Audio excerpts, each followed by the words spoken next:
The train heist, it was an attempt for us to one-up the classic stagecoach train robbery. We wanted to do our Fast and Furious version of that, without horses, but a whole lot of horsepower.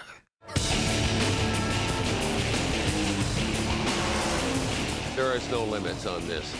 Every Fast and Furious has got to top the last one. And what could top a hijacking of gasoline tankers? Well, let's just hijack a train. Let's cut right through the side of the train and pull cars out of it. The train sequence, the key for us was how much can we do practical opposed to how much was going to end up being green screen or computer generated. Could we bring in the vehicles and the train and actually do it practically? And I think we've executed that to probably 90%. We had to get permission to basically own a piece of railroad, working railroad, and then we had to buy trains, and then we had to, build these trucks that were able to go up against the trains. I think the train sequence was our biggest accomplishment because the heist trucks were really built from scratch, right there in our shop. A truck showed up from Industrial Metals with a bunch of steel, and from that, we built a vehicle out of it. Looking at the vehicle itself, we basically designed the suspension very similar to a monster truck with the big four-link bars and the large axles. The reason for this is we need to have tremendous durability and we need to be able to carry a lot of speed over rough terrain.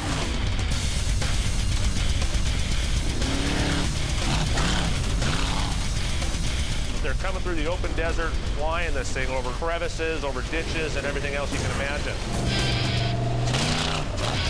And of course, this whole sequence will be shot in Parker, Arizona in the middle of the summer, so that's going to be fun.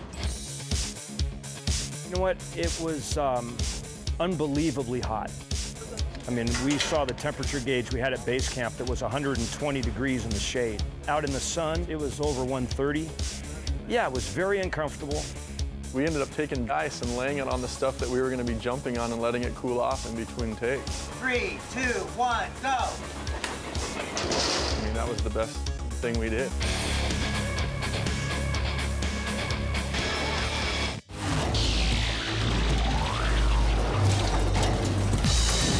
We had the train set at 45 miles an hour.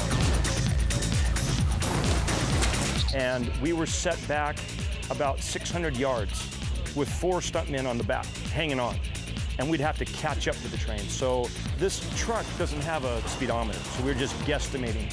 So we're probably going excess of 65 miles an hour to catch up to the train, and then I'd slow down to 45 miles an hour to maintain that speed with it.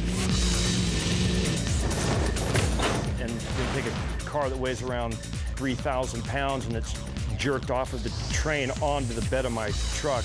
You can imagine somebody just pushing the rear end of your truck on the gravel, and it felt like it wanted to knock you over. It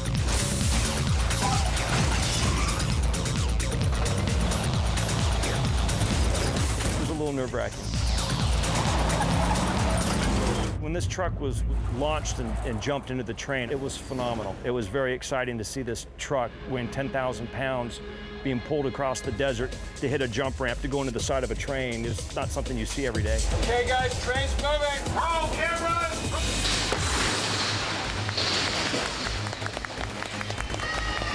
And we thought it was going to derail it when it first hit it. And the train got up on its side. I thought, oh my God, it's going over.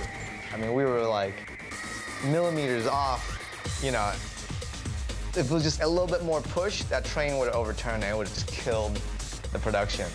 But the couplings from the other boxcars locked in and it brought it back down. It was wild.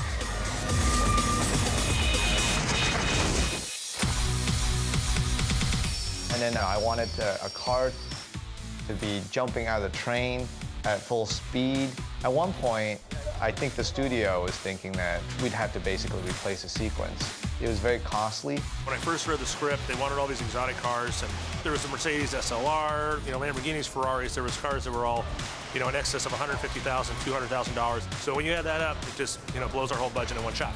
So we had to come up with a cheaper alternative. So our final sequence was Corvette. I actually like my childhood favorite cars, so it all worked out well. Once that car comes out of there, It's going to come out at about 70 miles an hour. So it's liable to be pretty violent. 3, 2, 1, go!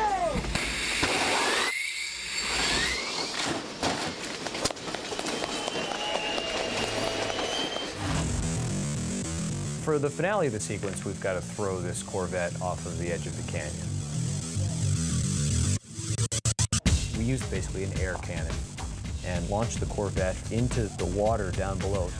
We did it in 2 passes, one where the stunt guys jump into the water from the same platform. Hey, here we go. Here we go. Set. 3, 2, 1, go.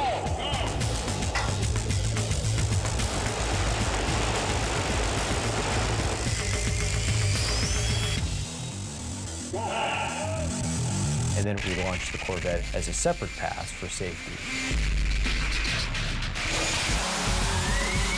And then marry the 2 in post.